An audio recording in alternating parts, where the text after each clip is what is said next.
पुष्यमित्र शुंग ने राजा बृहद्रथ को धोखे से मरवा दिया और मरवाने के बाद सारा राज्य हड़प लिया। सम्राट अशोक के द्वारा 84,000 मठ और स्तूप बनवाए गए, उन मठ स्तूपों को तोड़वा दिया, भिक्षुओं का कत्लेआम करवा दिया, यानी भगवान बुद्ध का धम्म खत्म कर दिया। लेकिन इस इंडिया में, इस देश में भगवान बुद्ध के धम्म को पुनः अगर किसी ने जिंदा किया है, इसे दोबारा खोज करके अगर कोई लाया है, तो वो कोई और नहीं है, वो है परम पूज्य बाबा साहब डॉक्टर अंबेडकर जी। इनकी मेहरबानी से आज ये मुझे और तुम्हें सुनने को मिल रहा है। कथा को सुनने वाले प्रेमियों एक बात बताऊं, भगवान बुद्ध के धम्म या बाबा साहब अम्बेडकर के संविधान से पहले ये समाज 4 वर्णों में बटा हुआ था। पहला वर्ण था ब्राह्मण, दूसरा क्षत्रिय, तीसरा वैश्य और चौथा शूद्र। ब्राह्मण का काम था विद्या को पढ़ना पढ़ाना, पूजा पाठ करना। क्षत्रिय का काम था हथियार रखना, युद्ध करना, हथियार चलाना। वैश्य बनिया का काम था धन इकट्ठा करना, व्यापार करना। और शूद्र, चौथा वर्ण था शूद्र, और शूद्र का काम था इन तीनों वर्णों की गुलामी सेवा करना।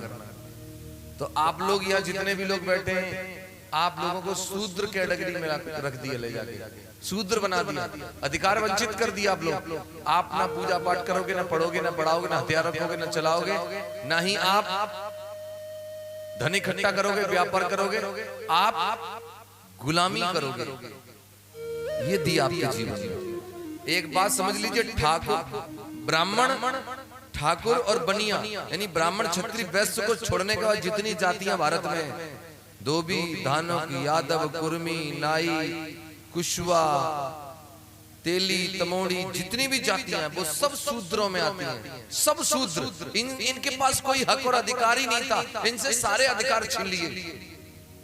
वो तो धन्य है बाबा साहब अम्बेडकर, इस इंडिया में उनका जन्म हुआ और उन्होंने संविधान लिख करके इन सभी छोटी जातियों को बराबर के अधिकार दे दिए। और आज हम जैसे लोग मंच पर बैठ करके भगवान बुद्ध की कथा कह पा रहे हैं, तो ये बाबा साहब अम्बेडकर की कलम का कमाल है, उनके ज्ञान का कमाल है, वरना जीवन में ये अवसर ही नहीं आता।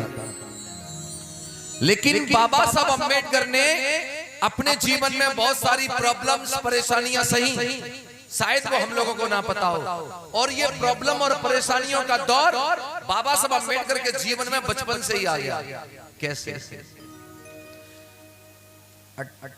14 अप्रैल सन 1891 में मध्य प्रदेश के मऊ छावनी में पिता रामजी राव और माता भीमाबाई की कोख से बालक भीम का जन्म हुआ।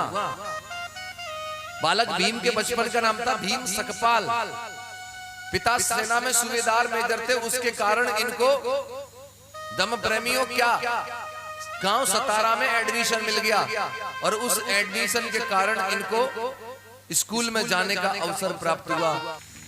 तो बालक भीम का गांव सतारा में जब एडमिशन हो गया, तो जब ये बालक स्कूल जाने लगा पढ़ने के लिए, तो क्लास में बालक भीम को बैठने नहीं दिया जाता था।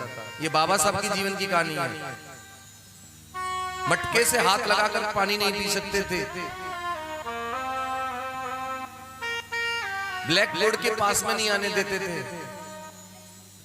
एक दिन का जिक्र मैं आप लोगों को बताऊं, बालक भीम स्कूल में बैठा बैठा पढ़ रहा था और उसे लगी है तेज प्यास, प्यास के मारे तड़प रहा है। उस दिन चपरासी पानी पिलाने वाला नहीं आया। बालक भीम उठ करके गया मटके के पास पानी पीने के लिए। मटके से हाथ लगाने वाला था, तब तक एक व्यक्ति ने आकर के धक्का मार दिया और कहा, नीच अछूत बालक, तेरे हाथ लगाने से हमारा मटका और पानी दोनों दूषित हो जाएंगे। बालक रोता हुआ क्लास में आकर के बैठ गया। क्लास में आकर के बैठ गया तो गुरुजी एक प्रश्न पूछ रहे हैं कि बच्चों बताओ, दुनिया में ऐसी कौन सी चीज है जिसे हम देख सकते हैं लेकिन छू नहीं सकते। एक बालक ने खड़े होकर के कहा, मैं बताऊं गुरुजी? बोले बताओ। कि सूरज जिसको हम देख सकते हैं लेकिन छू नहीं सकते। एक दूसरा बालक बोला, चंद्रमा जिसको हम देख सकते हैं लेकिन छू नहीं सकते। एक तीसरा बालक बोला, तारे जिनको हम देख सकते हैं लेकिन छू नहीं सकते। बालक भीम भी बैठा हुआ था। गुरुजी ने कहा, बालक भीम, क्या तुम भी कुछ बताओगे? ऐसी कौन सी चीज है दुनिया में जिसे हम देख सकते हैं लेकिन छू नहीं सकते? तो बालक भीम ने खड़े कर दिया हाथ, बोला मैं भी बताऊंगा। बोले बताओ। तो पता है बालक भीम ने क्या कहा? बालक भीम ने कहा, गुरुजी सामने जो पानी का भरा हुआ मटका रखा है इसे मैं देख सकता हूं लेकिन मैं छू नहीं सकता। समझ में आया? इतना जातिवाद था उस जमाने में, पानी के मटके को हाथ नहीं लगा सकते थे। लेकिन आज तुम लोग किसी भी कुएं पर, नल पर, झरने पर, तालाब पर, सबमर्सिबल पर, रास्ते चलते फिरते कहीं भी पानी पी सकते हो। अब कोई माई का लाल तुम्हें रोक नहीं सकता। तो तुम्हें ये पता है, ये सार्वजनिक स्थानों पर पानी पीने का अधिकार तुम्हें किसने दिया? परम पूज्य बाबा साहब डॉक्टर अम्बेडकर जी ने। तुम्हें रास्ते में प्यास लगती और नल भले ही होता लेकिन तो पानी नहीं पी पाते थे। लेकिन आज हमारी प्यास बुझती है तो बाबा साहब की मेहरबानी से। लेकिन मुझे बड़ा दुख है। दुख किस बात का है? कि जिस मसीहा ने आपको अपने जीवन में सब कुछ दिया उसका नाम लेने में शर्म आती है, और 9-9 दिन भूखे रहने में कोई शर्म नहीं आती। उन तमाम काल्पनिक देवी देवताओं को पूजने में कोई शर्म नहीं आती जिन्होंने हमें कुछ नहीं दिया। और जिस आदमी ने अपना सब कुछ हमारे ऊपर निछावर कर दिया उसका कार्यक्रम सुनने में परेशानी आती है, उसके नाम पे 2 रुपए देने में परेशानी आती है, जय भीम बोलने में शर्म आती है। और लोग बहुत सारे तो जय भीम इसलिए नहीं बोलते क्योंकि वो अच्छे कपड़े पहनना सीख गए बाबा साहब की मेहरबानी से। बोले अब जय भीम बोल दूंगा तो लोगों को पता लग जाएगी कि मैं छोटी जाति का हूँ, कहीं जाति ना खुल जाए। अरे तू, तुम्हारे जीवन पर जिस आदमी ने तो स्वाभिमान से जीना सिखाया, आज तुम इसी से करते हो।